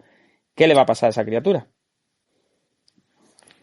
Pues que va a evolucionar de una forma muy parecida a su familia. Efectivamente, que el ruido que pueda haber ahí alrededor de ese 15, todas esas sensaciones de dolor, de hinchazón, de hormigueo, de tensión en la piel, de todas esas cosas que si tú te pones a atender al esguince, pues están ahí, son reales. Como estoy predispuesto y estoy generando esa anticipación, ¿cómo va a estar? Lo primero que siente la persona, ¿qué es? Miedo, mucho miedo, porque dice, es que a mi hermano le cortaron el pie. Y lo siguiente que hace el miedo, que es la amígdala, que es una cabrona, empieza a generar respuestas de estrés. Las respuestas de estrés, primero, tienden a amplificar las sensaciones somáticas, aumentan la saliencia de los estímulos dolorosos para que tú huyas de esos estímulos. Pero es que además, si nos ponemos así, tienen también un efecto sobre la vascularización de los tejidos. Son alimentos proinflamatorios. Entonces esa persona que está cagada de miedo porque ha tenido un esguince y a su hermano le pasó eso, empieza a liberar un montón de hormonas y un montón de mediadores inflamatorios que tienden a confirmar que la evolución se parezca cada vez un poco más a algo que está más inflamado de lo que debería estar.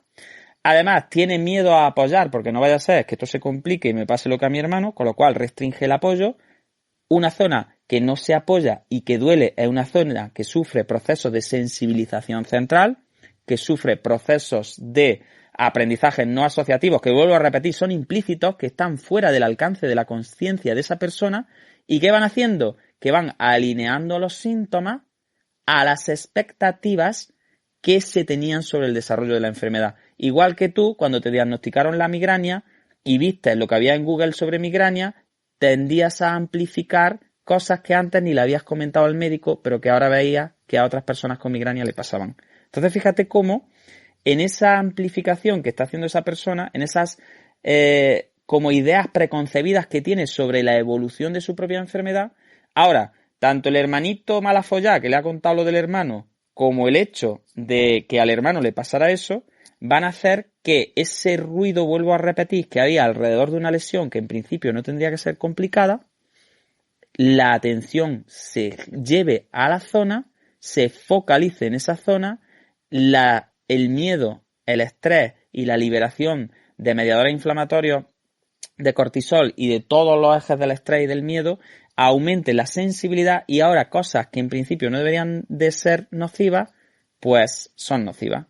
Empieza el desuso, empieza el no uso, empieza la evitación y ¿qué empiezan? Las predicciones ya cambiadas. Porque imagínate que lo que te pasa con Manuel, eso de que entró Manuel en vez de yo, en vez de pasarte un día, te pasa 500 días. ¿Qué harías al final, Mode? 500 días seguidos, me oyes mi voz, pero luego el que entra es Manuel. Al final, ¿qué harías? Pues que ya, aunque piense que eres tú, sé que va a ser Manuel, ¿no? Efectivamente, que al final ya dejas de sorprenderte.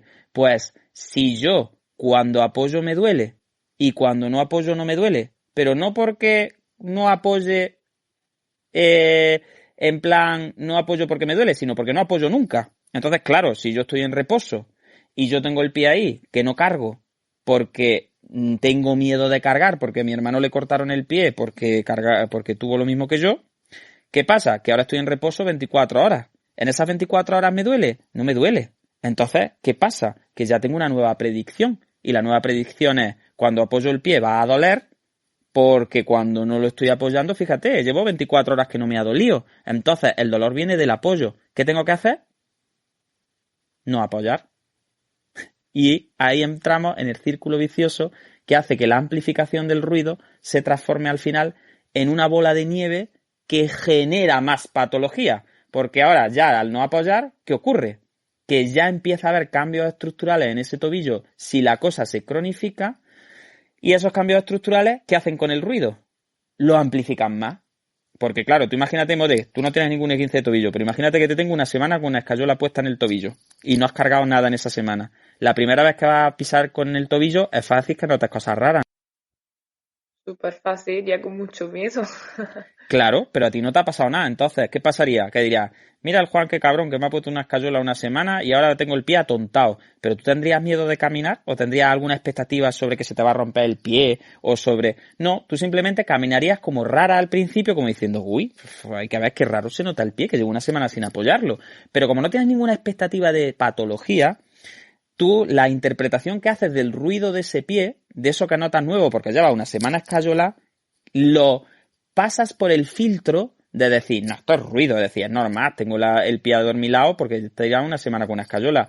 Tengo el pie inflamado pues porque llevo una semana sin apoyarlo.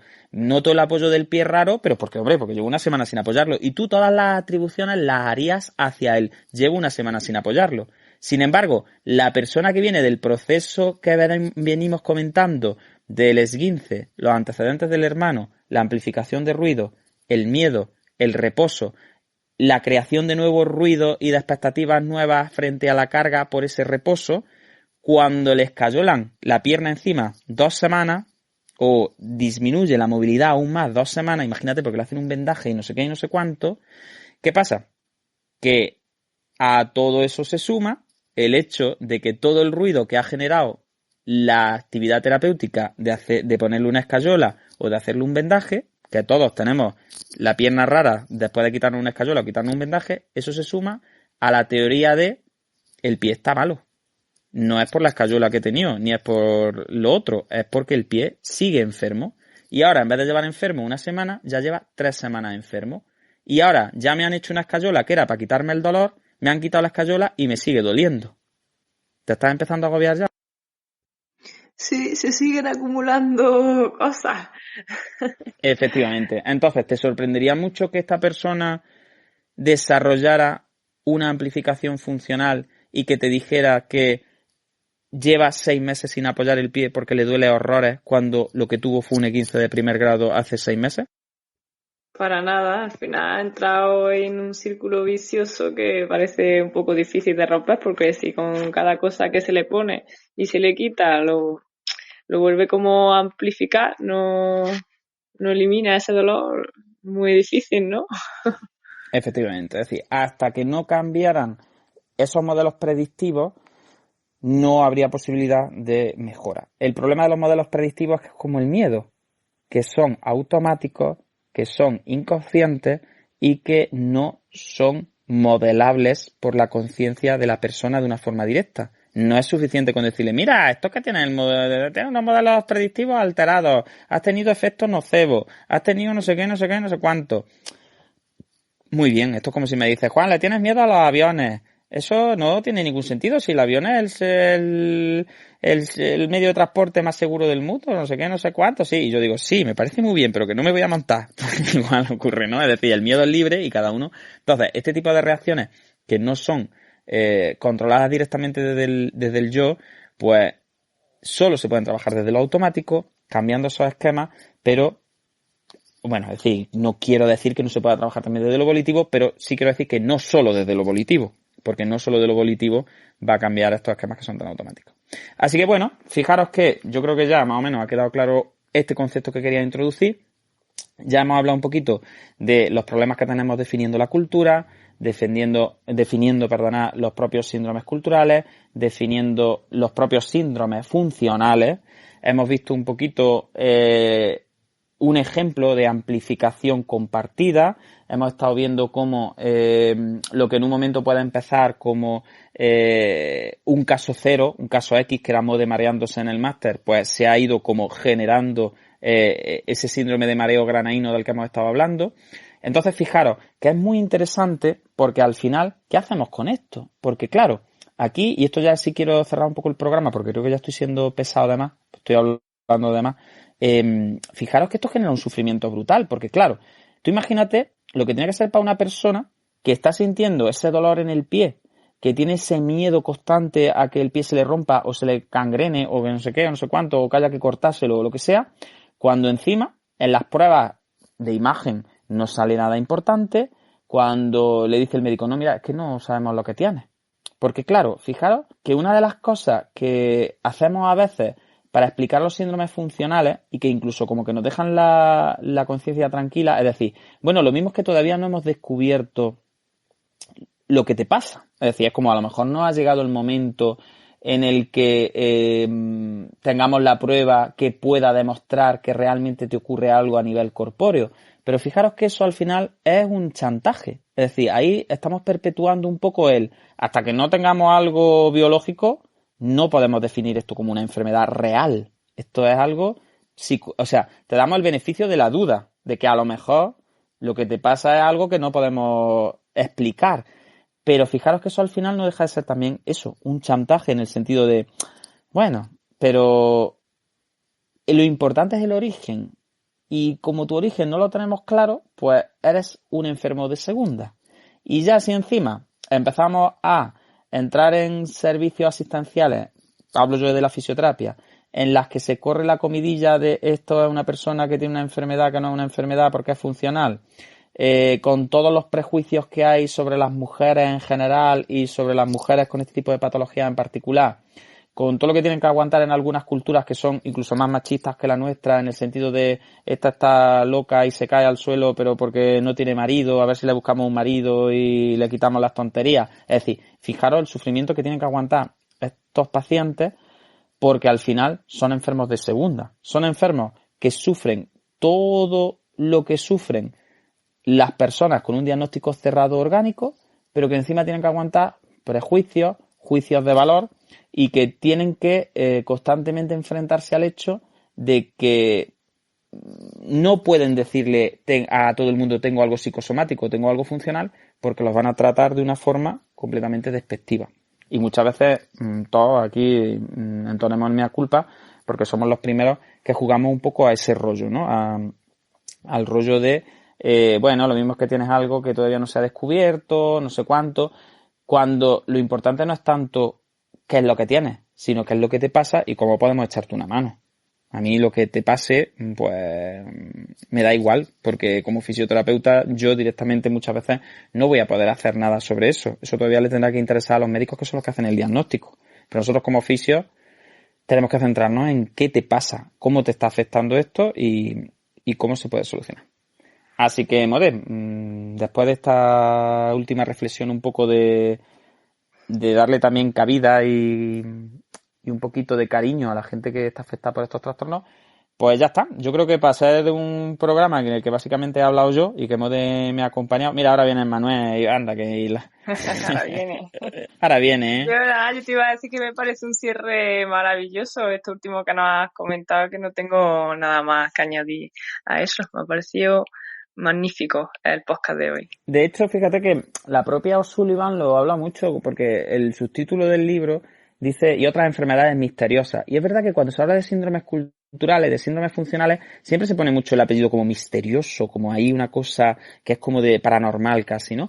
Y ya lo dice, vamos a ver, misteriosas, ¿por qué? Es decir, es que hay muchos diagnósticos que no se conoce la etiología, que no se conocen los mecanismos evolutivos, que no se conoce por qué narices pasan, las propias alergias. Las alergias no tienen una causa muchas veces que uno pueda rastrear de una forma, pues no, es que tiene aquí. ¿Por qué? Porque a lo mejor son cosas genéticas que todavía no tenemos los mecanismos necesarios para poder hacer el diagnóstico. Sin embargo, nadie habla de la esclerosis múltiple como una enfermedad misteriosa, dice ella. Y la esclerosis múltiple es tan idiopática como puede ser un síndrome funcional.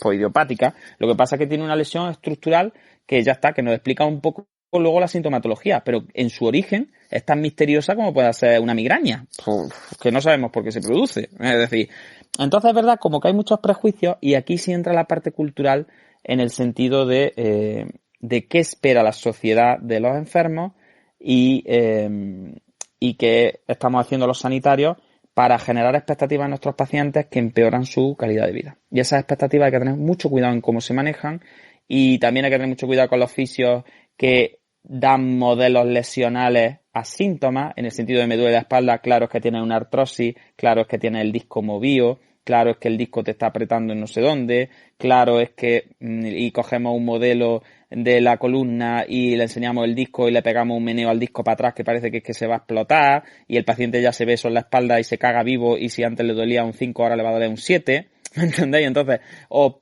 fisios típicos que metemos el dedo y sabemos que estamos tocando y que vamos a generar algún tipo de dolor y decimos, claro, ves, es que fíjate, es que aquí este ligamento está dolorido, no sé cuánto, y tiene una tendinitis, tiene un no sé qué, y es como, vamos a ver, si observa este tipo, que luego en distintos podcasts y si os apetece reflexionar sobre esto, pues podemos hablar un poco sobre cómo detectar este tipo de fenómenos de los que estamos hablando, por lo menos de fisioterapia. Pues si te hueles que puede haber factores de este tipo, tanto de codificación predictiva alterada, como de amplificación, como factores familiares, sociales o culturales que puedan estar aumentando el sufrimiento de ese paciente, Lo que tienes que hacer es llevarte la atención fuera del signo, romper los modelos predictivos y no dedicarte a darle como justificación a lo que está ocurriendo, porque entonces ya aquí la liamos parda.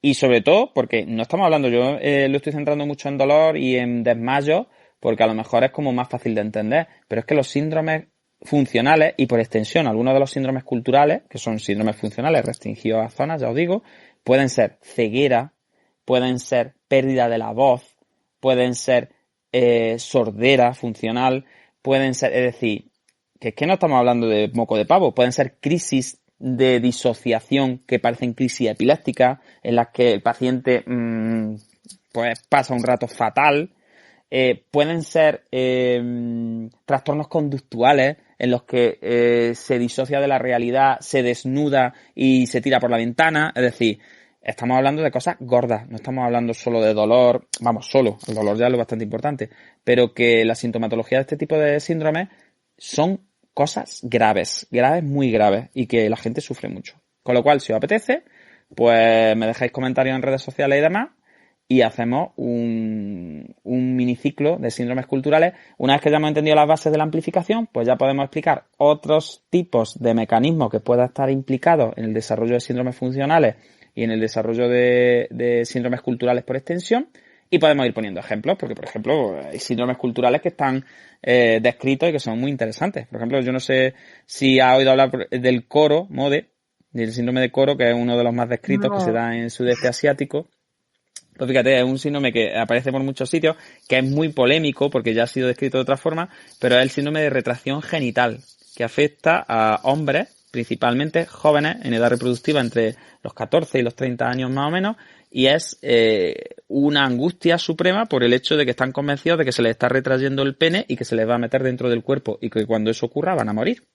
Entonces llegan a tener este tipo de vivencia. Imagínate, en mujeres es mucho menos frecuente, aunque se han dado algunos casos también de mujeres que tienen esa sensación de que el pecho se les retrae y que los genitales se les hacen más pequeños, pero es especialmente importante en hombres. Y llegan al punto de que te encuentras en algunos servicios de psiquiatría en agudo a hombres que se llegan a colgar pesos agarrados al pene porque tienen la certeza de que su pene está disminuyendo de tamaño y que se va a introducir dentro de su cuerpo. Imagínate la angustia que tienen las criaturicas. Pero claro, volvemos a lo mismo. Es que cuando uno está muy asustado, fisiológicamente disminuye el tamaño del pene. Porque claro, se produce una vasocontracción y es como si te metes en el agua fría. Con lo cual, si estamos atendiendo a la huella somática y estamos amplificando, pues que la propia angustia ya genera cosas que se parecen a lo que la persona está temiendo. Entonces, ese síndrome pues tiene una explicación desde el punto de vista cultural. Ellos lo achacan a una serie de cosas. Tiene una serie de conflictos internos en el sentido de que esto te pasa por esto y si hubiese hecho esto no te hubiese pasado, y tiene una dinámica cultural muy interesante que hace que sea bastante frecuente dentro de lo que cabe en algunas zonas y en algunas culturas, y sin embargo, por ejemplo, en España pues tiene una incidencia mínima.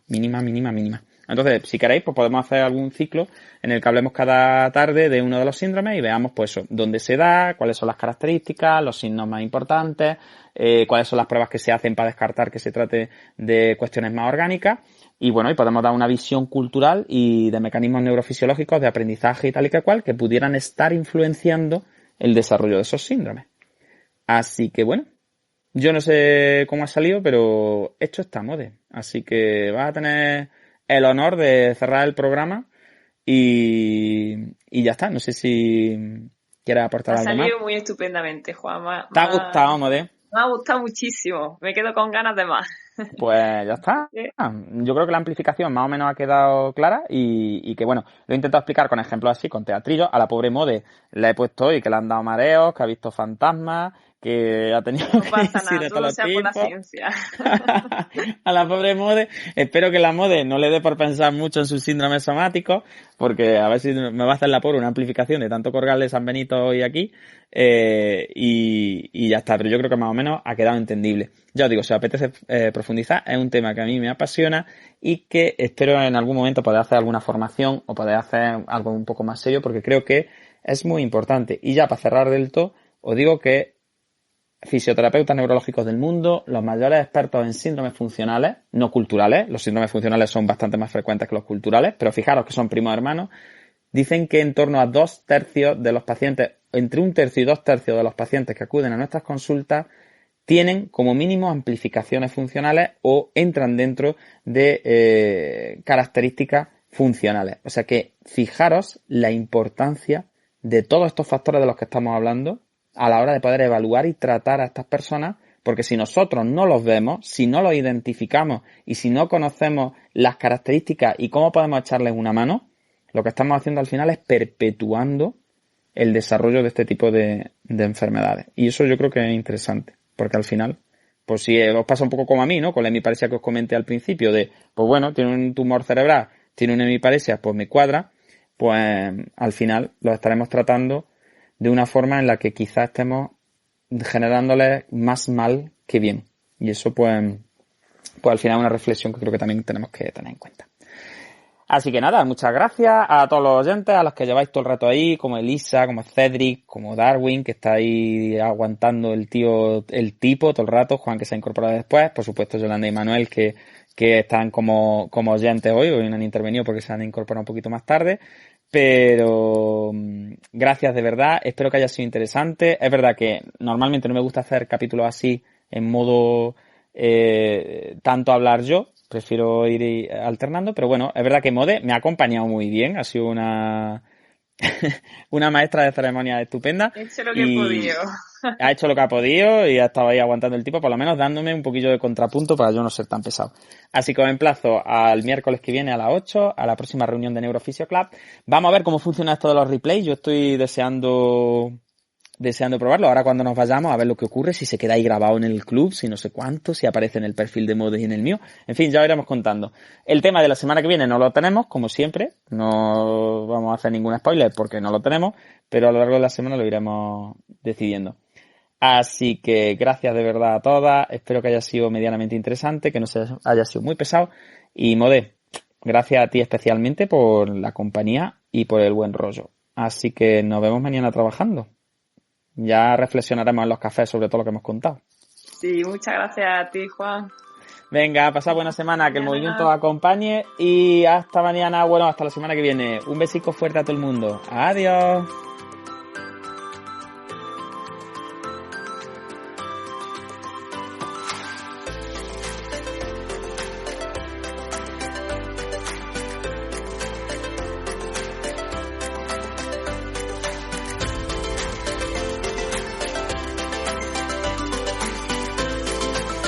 Neuroconciencia, del caos a la sinergia.